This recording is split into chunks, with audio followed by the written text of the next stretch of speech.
Hey guys, so I just finished watching Bridgerton, which is like the super popular, like I think it's the number one show on Netflix right now, and certainly in the United States, maybe the world. And there's so many examples of how narcissists negotiate in there. And I can't wait to dive in and tell you about all those juicy examples. So stay tuned for that. Hi, I'm Rebecca Zung, and I am an attorney, and I've been recognized as one of the top 1% of attorneys in the country, and I've written a couple of best-selling books. But what I really do is I help you negotiate with narcissists. That's what I do. If you want step-by-step guidance to actually be able to handle them, manage them, and be powerful and confident in your negotiations with narcissists, whether it's in business or personal or whatever, then subscribe and hit that notification bell, and you'll get all the incredible juicy tidbits that I share. Okay, so now let's dive into these amazing, unbelievable examples of narcissists and negotiation in the show Bridgerton.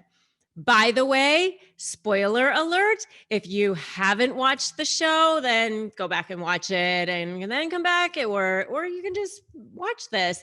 But you know that I'm giving you examples of what actually happens in the show. So Bridgerton is a story of these two people mostly. It's like a bunch of different families. It's set back in 19th century England, and back in the day when both women and men were supposed to be married off as soon as they hit, marrying age, was probably like 18 or something like that. So, and it's got great costumes and steamy romance and sex scenes. Oh my God. And rad costumes, kings, queens, dukes, viscounts, and, who can resist that fab British accent, right? I mean, everything always sounds better with a British accent. So in this story, the Duke of Hastings, also named Simon, doesn't want to be married because he's dealing with crap from his malignant, narcissistic, and abusive, now late father. Okay. And Daphne Bridgerton is in this situation where she doesn't want to have to be stuck with some super icky guy. All right. So they hatch a plan, Daphne and Simon, and it's a plan to trick everyone into thinking that they are interested in each other. So Simon, the Duke of Hastings, gets to stave off all the swooning girls, and Daphne gets to generate interest by people thinking that she's like attached, and that, makes her more interesting.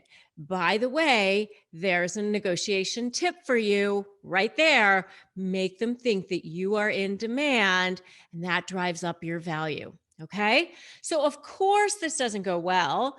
Daphne ends up developing feelings for him. Simon gets schooled by her brother, who says he knows that he's just playing with her because Simon and her brother used to go to school together. So, what does he do?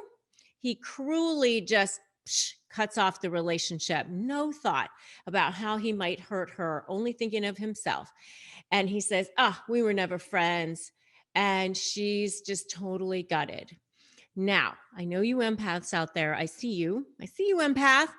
And you're thinking, he was abused by his father. He can't love her. No, stop. Okay. He's no longer a child. He is a responsible adult, and he's treating somebody in an abusive manner without respect, without honor, and without valuing her as a person and even the friendship that they had. And that's just not okay. Okay. So then when he sees her later with the prince, and the prince, who's like higher up than the Duke, right, wants to marry her, what does he do? He wants her back. He can't take that his source of supply was going somewhere else, especially a source of supply that, is higher up than him, right? He can't take that. And especially because she was a good source of supply for him as well. She's beautiful, she's in demand, so she makes him look good as well. Everyone wants her, and now she's got the attention of someone better. So what does he do? He follows her at an event, follows her outside, grabs her, kisses her. Love bombing. That's love bombing or hoovering. And if you want to know more about that, you can check out my videos on that. I've got one on love bombing, I've got one on hoovering. Check out those videos. Okay, now he disgraces her honor by kissing her in the garden. Her brother sees it and says, "Hey, you have to marry her now." What does he say? No. There's your devaluing. Okay. So check out my video on devaluing.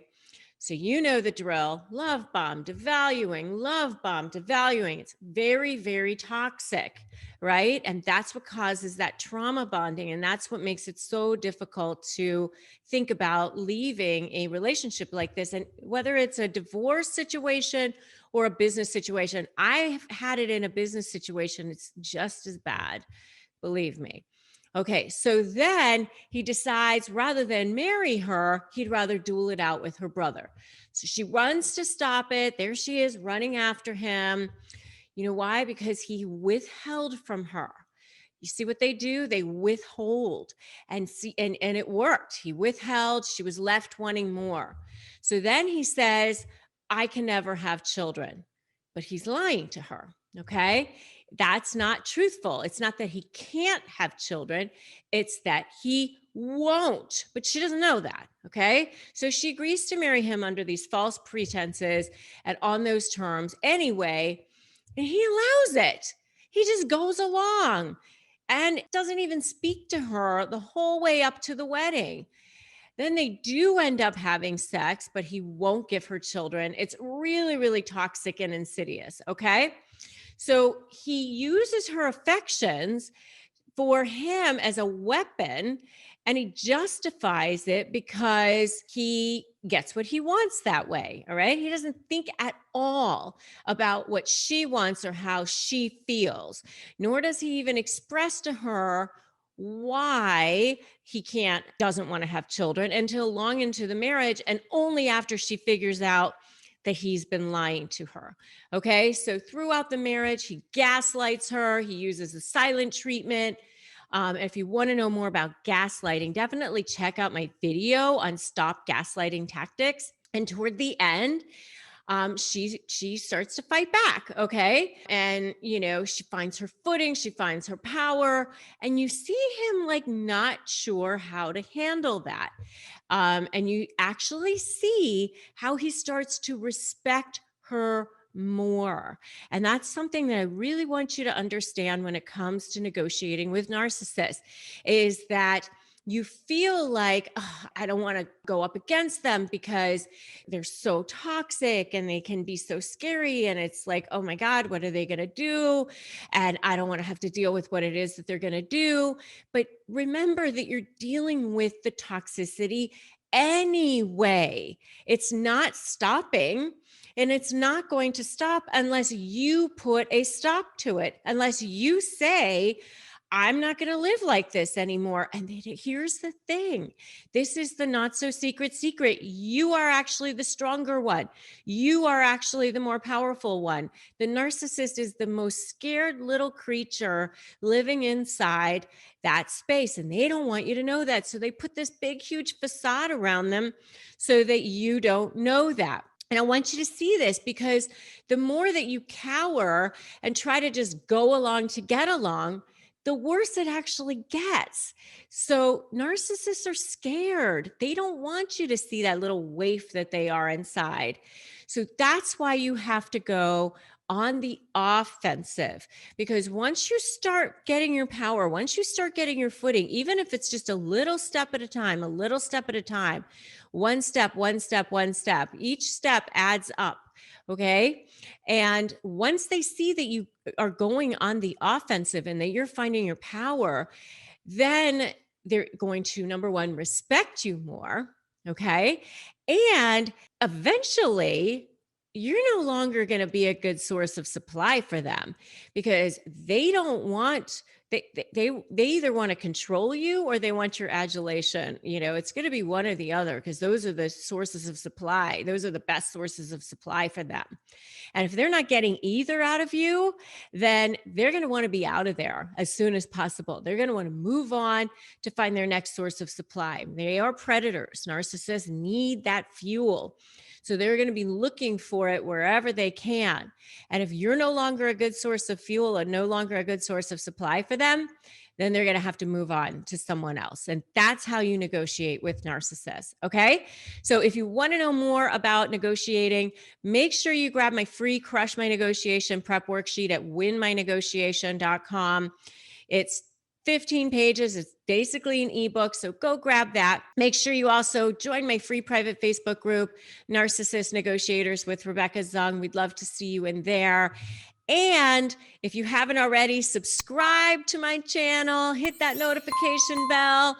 And if you like the video, like it and share it and drop me a comment. I would love to know what you think about this, and drop me a comment and just say, listen, they are so scared. They are the little waifs inside. So a comment I want you to put down there, I want you to put scaredy cats. I want to see that comment down there. They're such scaredy cats. Okay. And remember that today is a great day to start negotiating your best life. Every day is the perfect day to start doing that. Wherever you are now, that's the jumping off point. It's never too late. Never give in, never give up. You got this. All right. I'll see you in the next video.